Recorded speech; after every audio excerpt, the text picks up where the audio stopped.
નમસ્કાર દર્શક મિત્રો, હું છું રૂપલ વણિચિયા. સંપૂર્ણ ન્યૂઝમાં આપનું સ્વાગત છે. આગામી 26 જૂનના રોજ અંબાજીમાં યોજાનારા ભાજપના પ્રશિક્ષણ વર્ગને અનુલક્ષીને પાલનપુર તાલુકા ભાજપ દ્વારા આયોજન બેઠક યોજાઈ હતી. બેઠકમાં સંગઠનાત્મક મુદ્દાઓ તેમજ આગામી કાર્યક્રમોની રૂપરેખા અંગે વિસ્તૃત ચર્ચા વિચારણા કરવામાં આવી હતી. બેઠકની શરૂઆત પાલનપુર તાલુકા ભાજપ પ્રમુખ રમેશભાઈ પટેલના સ્વાગત પ્રવચનથી થઈ હતી.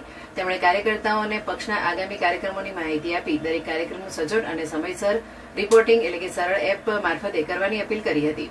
બેઠક દરમિયાન પર્યાવરણ સંરક્ષણને પ્રોત્સાહન આપતા એક પેડ માં કે નામ અભિયાન અંતર્ગત દરેક કાર્યકર્તાઓને પોતાના વિસ્તારમાં બૂટથી ઓછામાં ઓછા 12 વૃક્ષ વાવી તેના ઉછેરની જવાબદારી લેવાનો સંકલ્પ વ્યક્ત કરવામાં આવ્યો હતો. જિલ્લા ઉપપ્રમુખ તથા પંચાલ સમાજ મહિલા પ્રમુખ કોકિલાબેન પંચાલે આગામી પ્રશિક્ષણ વર્ગ અંગે માર્ગદર્શન આપ્યું હતું.